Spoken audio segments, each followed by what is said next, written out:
This is going to be topic 4, documentation. And after completion of this chapter, you'll be able to understand these concepts. The patient care report is an important medical, business, and legal document.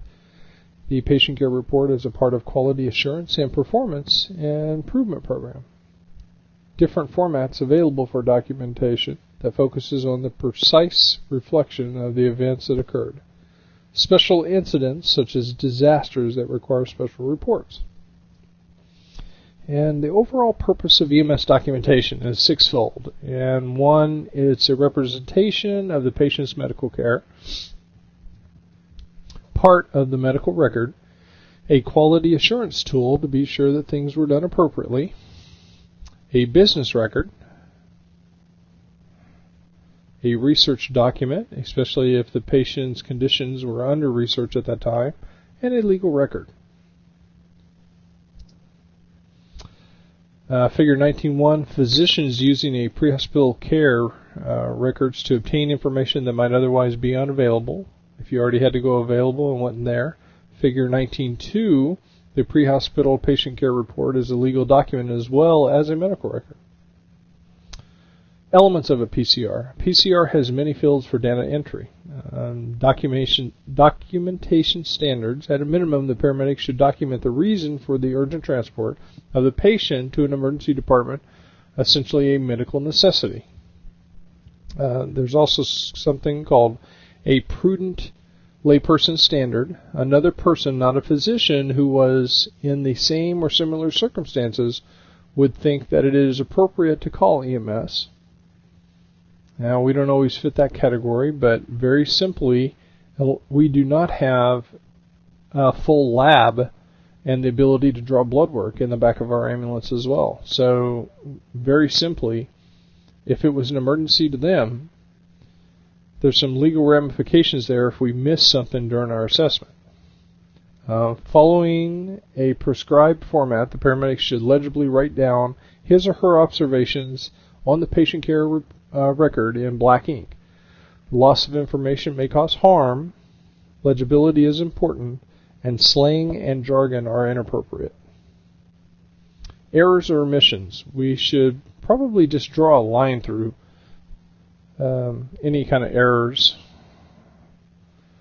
Let's say that I was trying to write the word lung, L-N-G, and I missed the U in there. A good way to do that would be just to strike through it where it's still legible, initial it, and go on. There's several techniques for this. Strike out mistakes on the PCR with a single line or stricken out. Date and initial of the strikeout. The only thing I was missing here was the actual date. A line out in open areas prevents content from being added to, so at the end of your statement, I always like to put nothing follows.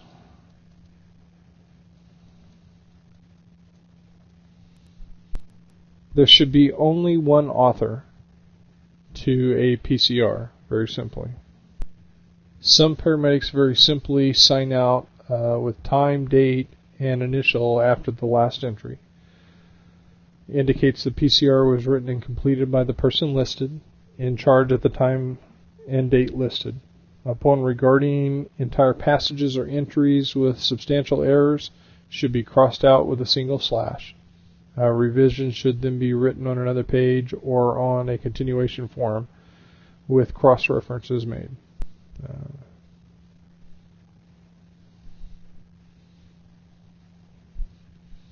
Documentation standards, table 19.1, black ink is preferred. Legibility is way important, especially if you're writing things by hand. Slang and jargon is not used. Errors noted with a single strike through and initialed. Empty space is lined out. Sign out includes initials, date, and times, and one author for each record. Confidentiality. Fax machines or facsimile machines, the use may be acceptable with safeguards. Contact the receiver and advise them of the transmission.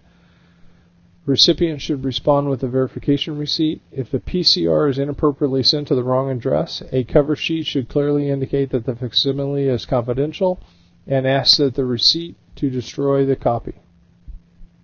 Current regulations under HIPAA may make the use of facsimile machines inadvisable in the future. And HIPAA is essentially federal mandate for confidentiality unless it is directly related to the patient's care. We cannot give out any information. Figure 19.3, HIPAA regulations impact on record keeping, pretty much under lock and key. Forms of documentation. Now there's a couple different forms here. Electronic documentation from mobile data terminals or personal digital assistants is probably the way of the future, the way things mostly are going these days. On-scene medical records, mobile data terminals, secure satellite uplinks, and computer databases make obtaining patient medical records while on scene very possible. The American Society for Testing Materials Standard Guide for providing essential data needed in advanced pre-hospital emergency medical service includes requirements for secure access and authorized use in order to protect patient confidentiality. Forms of documentation continued here. Problem-oriented medical record keeping, used to track and manage patient records. Master problem list, a list of medical conditions in which the patient had been or currently was receiving treatment for. There's progress notes in there, new entries into the medical record, and the use of SOAP format. Subjective information, objective information, assessment, and plan of action. EMS PCR formats. Minimum data sets required certain field completions. Now, things of this are going to be like response times and specific destinations and whatnot must be filled out by certain EMS PCR forms. Standardized data sets, tremendous research potential, which are essentially dot-to-dots. Using standardized data sets has tremendous research potential. Efficiency can be measured. And now that we have data sets and we have the ability to track this information. Close form documents, bubble forms. Circles next to the options, which the paramedic fills in, easily scanned. Restrictive, assumes that most patients will have the same or similar complaint, symptoms, and so on. May be used with combined forms. There's several ways of writing the actual documentation, and on the next slide we're going to talk about how I want you to write them at Redlands Community College. Early EMS documentation formats was chart and NAP, and I would like you all to do chart. So we're going to actually talk about chart here a little bit, quite a bit on the next page. But it's kind of a combination. Our version of chart is actually more along the lines of a cheated and chart format. So cheated is the chief concern, the history, what was done on initial examination, your objective assessment, the treatment with any kind of outcomes that would be positive or negative, evaluation of your treatment modalities, and a disposition of the patient is cheated. Now, I would like you to use chart, but still put that same information in there. So we're going to kind of go over this. So, very simply, the C stands for complaint. And the H stands for history. So tell me what happened. Why were you called, or why was EMS called to that scene, and what their history of present illness is. Also, in the history of present illness, whenever you describe it out, please place in there as well on FSDAP their weight. So patient is approximately kilograms. Whatever you put in that, whether that's obtained from a family member, significant other, or from the patient themselves, I'm going to hold you to that as the gospel. So whenever you're figuring drug dosings down below and you're administering those, I'm going to check it or QI it against the weight that you place in their history. Assessment.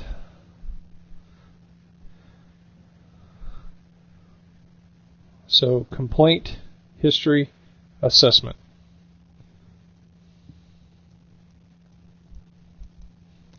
I would like a BLS assessment first, airway, breathing, circulation, neuro, and this would be an AVPU.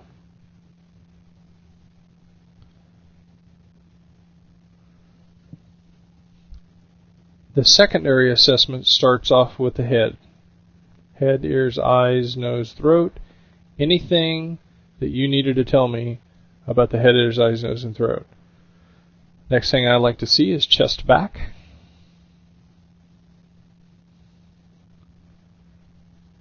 After that, pelvis.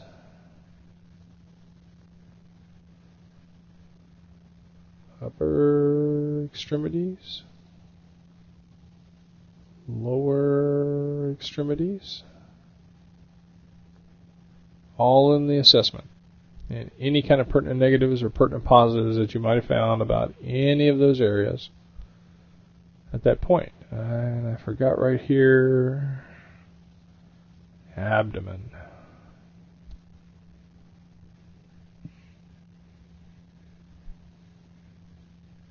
And the treatment. So we've talked about complaint, history, assessment, complete review of systems head to toe, and then your treatment. Your treatment, very simply, what you did in BLS mode, what you did in ALS mode, what was the outcome, good or bad, positive or negative,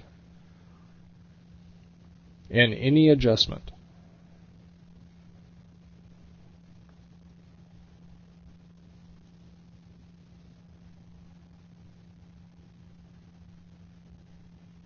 And this would be the treatment.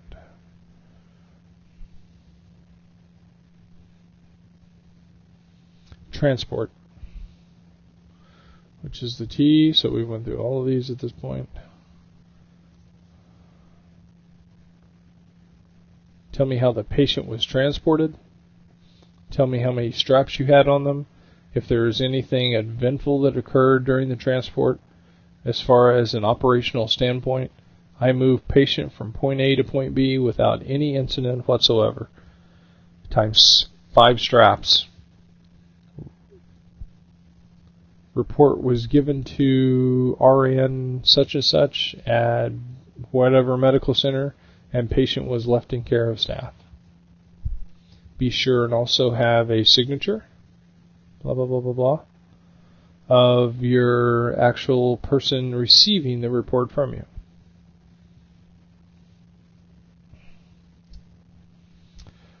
Mnemonics. Table 19.2 OPQRST is a nice mnemonic to remember about pain. I would really like you to do ASPN, associated symptoms that might come along with this pain, and any kind of pertinent negatives added to this mnemonic. Onset, provokes, quality, radiation, severity, and time is what OPQRST stands for. Past medical history, that history of present illness. Please elaborate if they've had a stroke, seizure, heart attack, hypertension. Example of this, you get called for chest pain, and the patient's had a previous heart attack, and they got angioplasty for it. That needs to be in your history section of documentation. Standard review of systems, and this is what we did in the assessment, head, ears, eyes, nose, and throat, but should be neurological, cardiovascular, pulmonary, gastrointestinal, endocrine, genital urinary. Are you making any urine? I would do this in the pelvis section, and integument, which would be skin, and musculoskeletal. Special documentation. Refusal of medical assistance documentation. Be sure and protect yourself. If someone called 911 and then they did not want to go, be sure you elaborate on why they did not want to go. Also be sure that you gave the patient informed consent and that they signed and a non-biased person witnessed. Hazardous material operation documentation, same way. Need to very simply be explicit about what was on scene, if you can identify it, what measures were taken for safety in this operational austere condition. Documentation of multiple casualties, and most of the time we will do trauma triage tags for that. However, you may find yourself running 10 patients on normal run reports. So involve the operational supervisor at your service. Think about that. Is this a mass casualty, and can I use the trauma triage tags? If I use the trauma triage tags, most of the time services will still have you put the information back into the computer system, especially if they're running on ePCRs. Special documentation of pregnancy and childbirth. Be sure and document those things well. You can't just put on there, patient was pregnant. How are their contractions? How many children did they have? Last wellness visits, all in past medical history. Special incident reporting. Whenever we look at special incidents, we should look at things like child abuse, domestic violence, and elderly abuse. All of those will be special incident reporting and will require more paperwork.